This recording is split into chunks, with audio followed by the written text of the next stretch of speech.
Halo teman-teman Info Fotografi, apa kabarnya? Semoga dalam keadaan sehat selalu.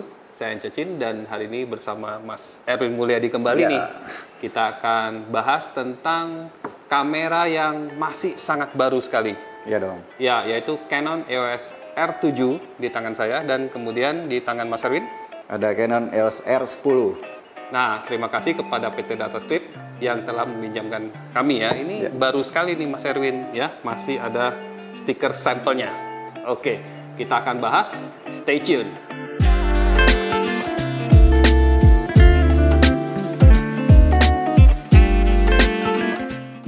Ya, Canon EOS R7 dan R10 ini adalah mirrorless pertamanya Canon nih yang sensornya APS-C. Kan kita tahu biasanya kalau APS-C dia itu dulunya pakai EOS M. Nah, kalau EOS R kan biasanya buat full frame. Nah, kali ini keluarganya EOS R itu kedatangan adik ya. Adiknya adalah R7 dan R10 gitu. Makanya kita antusias sekali untuk cobain nih kameranya ya. Betul. Nah, kita sudah berkesempatan untuk memotret ini ya, untuk foto action, yaitu foto olahraga sepeda ya. Waktu itu pagi-pagi sekali kita coba, dan ini sangat cocok untuk mengetes dua kamera ini, karena dua kamera ini memiliki autofocus yang sangat cepat, ya kan, dual pixel AF yang generasi kedua, dan juga continuous shootingnya ini. Nah itu yang continuous shootingnya itu cukup menggegerkan. Yang biasanya kalau di zaman-zaman DSLR itu kan hanya di kelas atas saja yang bisa speednya kencang, dan ini kayaknya udah melebihi, karena yang misalnya yang R10 ini berapa frame per second itu dia? Iya, dari mechanical shutternya dia malah bisa sampai 15 ya. 15 fps itu luar biasa sih, karena ini mechanical loh. Kalau electronic shutter bisa lebih cepat lagi. Tapi ya mekanik itu biasanya kan sampai 10 itu udah bagus. Ini bahkan 15. Saya ingat kamera flagshipnya Canon itu seperti One Day biasanya 10 atau 11. Ini sampai melebihi. Kalau yang R7? Iya, sama mechanical shutternya 15. Tapi kalau electronic shutter dia bisa sampai 30 fps gitu. Wow, luar biasa sekali ya teman-teman. Oke, kita ngomongin tentang fisiknya dulu nih. Kita sebenarnya sudah pernah bahas di live show, tapi kan hanya gambar saja. Nah, sekarang kita sudah benar-benar bisa merasakan sendiri dengan fisiknya sendiri, gimana handlingnya. Gimana, Mas Arun mau komentari tentang R10 dan juga mungkin lensa-lensanya juga nih, karena ada lensa baru, dua lensa baru ya. Iya, jadi ini dua lensa yang ada di sini. Yang ini adalah kit yang 18 sampai 45. Yang ini kit satu lagi yang lebih panjang ya, 18 sampai 150. Dua-duanya adalah lensa yang bisa dipasang di RF mount, tapi kodenya adalah RFS. RFS artinya, kalau ingat di zaman lalu ya, DSLR ada EFS, ini RFS. Jadi kita bisa tebak ini adalah untuk APS-C ya. Dua lensa perdana yang dibuat khusus untuk sensor APS-C ya, walaupun kalau mau dipasang di full frame bisa lah, tapi ini lebih tepat di APS-C. Iya. Nah, terus saat kita pasangkan dengan R10, memang ini kelihatan compact, padu ya, pas banget. Dan ya karena kameranya juga relatif kecil, jadi dia ringan, di bawah juga ringan. Padahal ini lensanya cukup panjang loh. Ini kalau ekuivalennya kan di atas 200 ini ya. Iya. Gitu. Iya, jadi cukup fleksibel. Ya bisa dibilang ini sepasang lensa sapu jagat bagi teman-teman yang shoot dengan EOS R yang APS-C. Ya, tapi ukurannya kita lihat kecil banget. Dan kalau misalnya 230 mm kurang lebih, ya teman-teman bisa foto spot lumayan ya, kalau misalnya untuk sampai ya jangkauannya ya. Jangkauannya masih sampai seperti ya kalau biasanya kan yang populer 70-200, ini lebih panjang, padahal ukurannya lebih sedikit lebih pendek maksudnya ya secara fisiknya. Tapi ya bukaannya gimana Mas Erwin? Ya memang kalau dari bukaan dia ya 3,5 sampai 6,3 lah f-nya. Jadi pasti dia variabel aperture ya. Tapi ya bagaimana lagi, kita juga butuh compactness-nya ini kan. Jadi memang aperture-nya pasti ada kompromi di situ. Kita kembali ngomongin bodinya. Jadi R10 sama R7 sekilas ya masih punya bahasa desain yang sama, bahkan masih banyak kesamaan desain dengan EOS R yang lain ya, kayak RP atau R6 misalnya ya kan. Dan ini kalau kita bandingkan, memang R10 ini ada di posisi lebih di bawahnya R7. Jadi ya targetnya anggaplah misalnya kayak antara entry level tapi udah yang lebih tinggi nih. Jadi apa ya sebutannya ya? Mungkin entry level yang lebih naik. Nah, ini tidak kelihatan basic gitu. Misalnya kalau dilihat gripnya dalam, walaupun pas saya pegang kok nggak setebal yang R7 ya atau yang lain. Ya ini agak lebih kecil karena sih baterainya juga lebih kecil pakai yang lebih kecil yang kayak di EOS RP itu. Ya. Kedua, ya secara fisik nggak ada yang kelihatan dikurang-kurangi. Maksudnya kalau kamera pemula kan biasanya dialnya 1, ini dialnya 2. Jendela bidik dan posisinya enak. Kemudian ada jendela bidik, ada joystick, ini betul-betul fungsional ya, joystick. Dan ada built-in flash juga tuh ya. Lumayan. Masih lumayan gitu.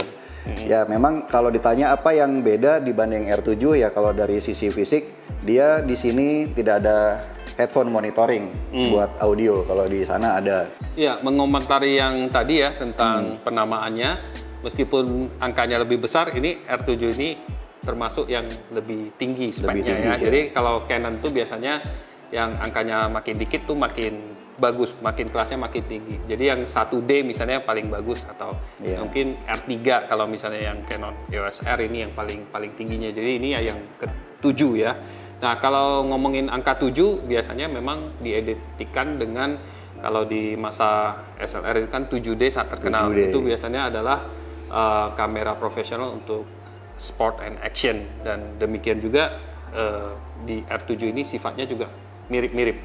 Nah, tapi secara desain, karena ini mungkin mirrorless, Canon melakukan beberapa modifikasi supaya mungkin ukurannya bisa jadi lebih kecil dan lebih ringan. Kalau misalnya yang 7D biasanya hampir 1 kilo, yang ini sama baterainya itu 600 gram. Jadi sebenarnya udah diskon cukup banyak, 30-35%. Dan yang saya senang dari R7 ini adalah gripnya itu tetap tidak diskon. Jadi gripnya itu agak sedikit tinggi ya, lebih tinggi daripada yang R10 yang pasti.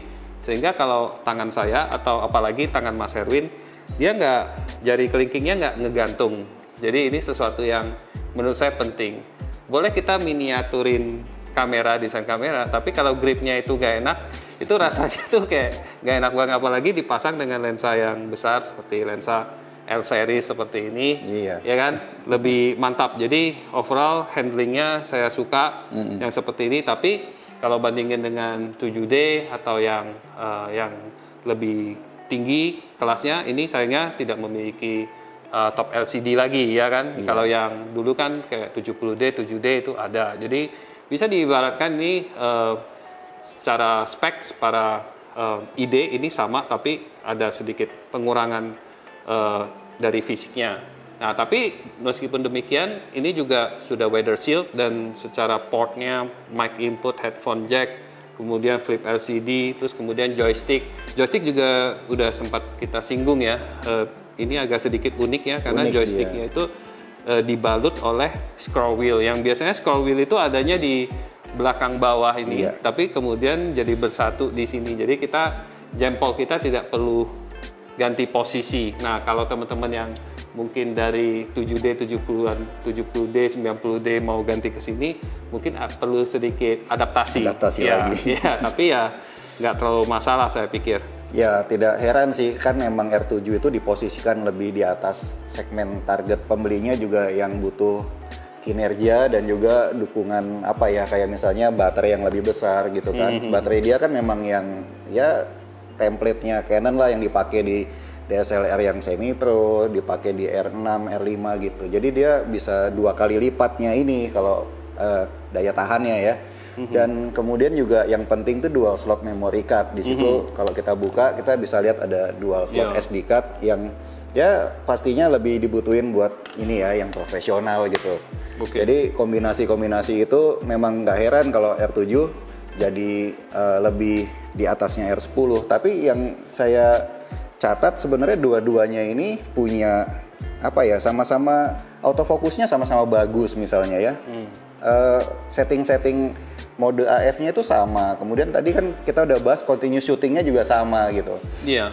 Yang membedakan paling ya megapiksel. Misalnya dia udah pakai sensor yang 32 megapiksel untuk APS-C ya. Dan ini tetap pakai yang 24. 24 juga termasuk udah banyak, tapi memang 32 ini termasuk yang banyak ya, banyak paling banget. Banyak ya. Tapi bukan pertama yang dimiliki Canon, tapi istilahnya kalau dibandingkan dengan yang brand yang lain 32 tuh jarang. Biasanya banyak yang APS-C hanya sekitar 24 saja. Dan tapi ini juga bisa burst tinggi. Ya, untuk mencoba kedua kamera ini karena kita juga coba bergantian ya dua-duanya. Tentunya kita gunakan continuous shooting yang paling cepat tapi yang mechanical. Jadi dengan kemampuan 15 fps mechanical sebenarnya ya kita udah bisa mendapat foto yang continuous shoot yang cepat tanpa mesti pakai teknologi sensor yang kayak stack sensor segala macam sebetulnya ya kan. Dan ini juga jadi menghemat banyak sih menurut saya gitu. Soalnya kan kebutuhan kayak sport dan lain-lain itu belum tentu orang itu punya budget terlalu banyak juga gitu kan. Nah kedua yang R7 juga kelebihannya kita udah coba IS-nya itu bagus banget. Jadi di sensor shift-nya dia bisa sampai up to 7 stop bila dikombinasikan dengan IS di lensa.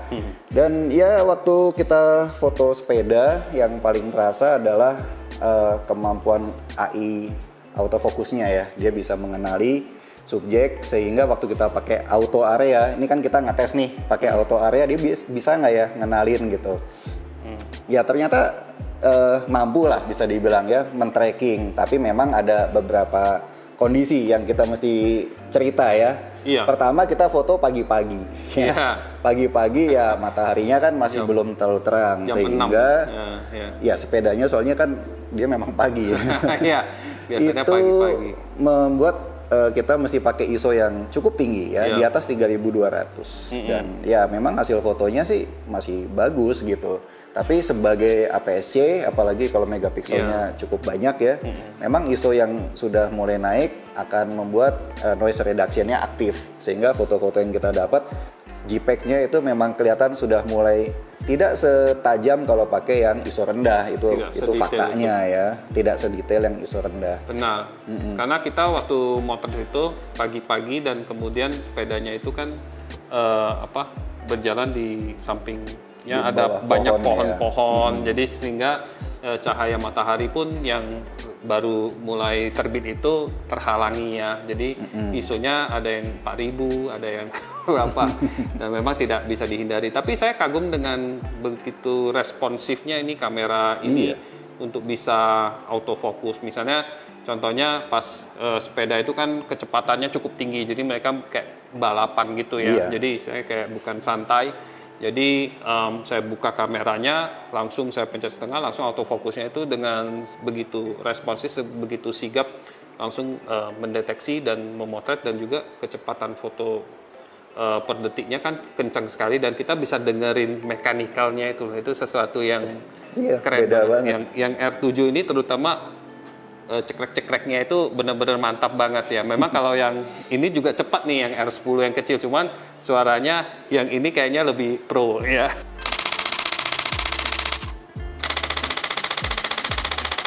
Dan kita menggunakan JPEG karena alasannya memang dari dulu kalau untuk foto spot saya senang pakai JPEG karena kan bisa buffer ya itu bisa sampai panjang. Maksudnya kalau kita foto JPEG kita bisa sampai puluhan foto berturut-turut, bisa sampai 10 detik, 15 detik itu masih aman. Tapi kalau kita pakai RAW atau apalagi RAW plus JPEG itu paling untuk dua kamera ini paling kita bisa cuma beberapa detik, di bawah 10 detik lah gitu ya. Ada tergantung dari apa yang kita pilih. Jadi dan hasilnya tentunya yang penting kebanyakan fokus. Cuman ada beberapa hal, misalnya saat kita menggunakan lensa yang bukaannya cukup kecil, kan itu latar belakangnya itu kan masih cukup tajam dan kontras ya. Dan ini juga lensa yang lebih lebar dari yang 70-200, maka kadang-kadang bisa jadi karena yang pembalap itu menggunakan kacamata yang besar dan ininya kadang-kadang tidak terdeteksi, tapi ada daun-daun yang di belakangnya cukup kontras, itu kadang-kadang yang terdeteksi. Tapi kalau misalnya si pembalap sepeda itu sudah mulai mendekat, sudah mulai ini, biasanya kedua kamera ini dengan mudah bisa mendeteksi wajah kepala dari ini yang tadinya kayaknya generasi-generasi misalnya mirrorless yang 5 tahun yang lalu sepertinya belum bisa yang head detection itu ya. Iya, jadi deteksi kepala, deteksi wajah, deteksi mata itu kan kecanggihan kamera zaman sekarang. Tapi memang kayak kasus sepeda itu susahnya kalau pas dia pakai kacamata hitam ya, jadi nggak bisa deteksi mata. Tapi sebenarnya gini, dua kamera ini punya ya anggaplah kemampuan autofocus yang sebanding nih ya. Jadi dia kepintarannya sama. Tapi kita mesti tahu ini kan kita ngomongin aksi yang bergerak. Jadi fokusnya itu diubah ke servo. Cirinya servo itu ya setiap foto yang kita ambil autofokusnya kan akan mencari lagi. Nah, saat ini kita ngomongin 15 fps loh. Jadi dalam 15 fps kamera menyuruh lensa ini untuk terus men-track fokus. Betul. Dan ya kalau misalnya ada 1-2 yang itu pun miss, ya masih bisa dimaklumi. Ini 15 fps. Dan kedua memang ya kita jangan expect terlalu tinggi motor fokus di lensa ini gitu loh. Kalau kita ingin yang gesit banget kan kita pakai yang USM kayak ini misalnya kan. Iya, kalau yang ini saya sangat puas ya 70-200 mm ini, dan ini termasuk lensa baru yang belum kita review juga, yaitu yang f4 ya. Ya, meskipun dia 70-200 untuk full frame, ini sangat compact sekali ya, sangat pendek sekali. Dan bisa dipasang juga kan, seperti yang DSLR dulu, untuk dipasang dan digunakan tidak ada masalah, kecepatan tinggi, dan juga keuntungannya sebenarnya karena dia 200 mm dikali 1,6, reach saya bisa sampai 320 mm. Kalau di full frame ya tetap 200, tapi ini seakan-akan jangkauan lebih jauh, jadi kalau subjek yang jauh bisa kelihatan lebih besar. 300 mm dengan megapiksel 32 mega ya. Jadi memang bisa dijadikan kamera untuk wildlife juga atau sport misalnya. Bahkan kita misalnya crop sedikit masih sisa banyak. Ya, dan sementara kedua lensa kit ini dia menggunakan teknologi motor fokus STM ya, stepper motor yang memang kalau untuk action yang cepat dia tidak akan segesit USM, tapi kelebihan STM ya memang dia untuk video itu lebih smooth dan ya silent tentunya. Sampai sekarang kan kita banyakkan bahas tentang feature fotografinya. Memang kita nggak terlalu banyak waktu untuk tes videonya nih, tapi mungkin pemirsa info fotografi pengen tahu juga bahwa videonya resolusinya berapa, dan yang suka slow motion itu bisa sampai seberapa pelan gitu ya, resolusinya berapa juga. Iya, kalau umumnya sih kamera yang 4K itu bisanya cuma sampai 25 atau 30. Iya, itu umumnya. Umumnya karena ya 4K kan resolusinya tinggi lah. Tapi di R10 ini 4K-nya kalau kita mau 50 itu bisa juga nih gitu. Tapi memang dia mengalami crop. Tapi kalau mau yang tidak crop ya dia 25 gitu. Jadi ini pilihan nih, mau yang bisa dibikin slow motion atau yang biasa aja gitu kan. Kalau kita mau yang Full HD itu pilihannya sih tetap 50p di sini ya. Cuman ini kalau ada yang ingin slow motion banget gitu, ya sebenarnya bukan pakai itu settingnya, tapi ada yang namanya high frame rate. Nah, di R7 sama R10 ini sama-sama ada kok. Jadi ini saya temui waktu itu di Canon EOS R yang sebelumnya kok, ini ada semua. Jadi kalau kita pilih HFR ya dia tidak rekam audio gitu. Kita bisa set sampai 100 fps dengan resolusi Full HD gitu. Jadi harus di-enable dulu nih di menunya. Betul. Kurang lebih berarti bisa 4 kali lebih slow motion. Ya, jadi lumayan juga untuk teman-teman yang content creator yang suka efek-efek slow motion. Nah, sekarang kita ngomongin tentang harganya. Ya, sayangnya saat kita mereview kamera ini tentunya belum di launching secara resmi oleh PT Datastrip selaku distributor resmi ya di Indonesia. Jadi kita belum tahu harga rupiahnya berapa. Tapi kalau kita lihat dari harga launching Canon globalnya, sudah ada harga dari R10 ini body only sedikit di bawah $1.000, jadi 970-an gitu. Nah, sedangkan kalau yang R7 ini sekitar $1.500. Tapi kalau dirupiahkan ya kurang lebih kita bisa kira-kira mungkin ini jatuhnya sekitar 15 sampai 20 juta, sedangkan ini sekitar 20 jutaan Mas Erwin. Oke, jadi sebenarnya dua kamera ini cocoknya buat siapa? Rekomendasinya buat fotografer atau content creator seperti apa nih Mas Erwin? Ya, kalau kita lihat paling nggak inilah ya. R7 dan R10 itu melengkapi lininya Canon EOS R ya. Jadi Ya, akhirnya orang-orang yang mencari kamera APS-C, tapi tentunya mirrorless yang didesain untuk jangka panjang, ya ada dua pilihan ini. R10 khususnya melihat ukurannya dan harganya memang lebih ditujukan untuk misalnya penghobi pemula atau yang suka bikin konten juga misalnya.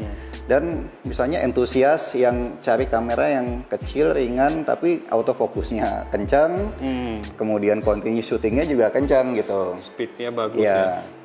Ya, kalau yang R7 ini menurut saya ya mungkin lebih yang untuk yang serius. Mungkin teman-teman yang memiliki 70D, 80D, 90D, ya mungkin ingin upgrade padnya ya. Iya, upgrade dan ke sistem yang mungkin lebih masa depannya lebih panjang dan sepertinya cukup cerah karena lensa Canon ini dan kamera-kamera seperti R6, R5 itu kan dan kemudian Canon juga mungkin akan keluarin yang lain yang lebih baru lagi dengan update sistem autofocus, prosesor, ya kan? Iya. Itu sesuatu yang mungkin salah satu yang cocok lah untuk yang R7 ini. Ya. Iya, iya. Atau mungkin yang punya full frame mau punya backup kamera ya kan? Iya. Gitu. Tapi kinerjanya tetap tinggi. Iya, pada dasarnya sih kedua kamera ini punya banyak kemiripan. Jadi cocok untuk teman-teman yang membutuhkan kamera dengan kinerja yang responsif dan kecepatan tinggi, yang senang foto action saya pikir. Tapi kalau teman-teman senangnya mungkin foto-foto still life atau pemandangan kebanyakan mungkin tidak bergerak ya, yang itu mungkin seperti penawaran Canon yang lain seperti Canon EOS RP yang full frame atau R6, terutama RP lah atau R5 ya, itu mungkin lebih cocok. Mengingat bahwa EOS R, EOS RP harganya sama R7 ini agak sedikit mirip-mirip. Kalau sama yang R10 kan masih agak jauh. Jadi mungkin itu yang kita bisa rekomendasikan. Oke, demikian apa yang kita bisa sharing hari ini tentang kedua kamera yang masih sangat fresh. Terima kasih sudah menonton dan kalau ada pertanyaan atau komentar silakan tulis di bagian komentar di bawah. Terima kasih sudah mendukung Info Fotografi. Jangan lupa like dan subscribe. Sampai jumpa di video berikutnya. Oke? Bye-bye.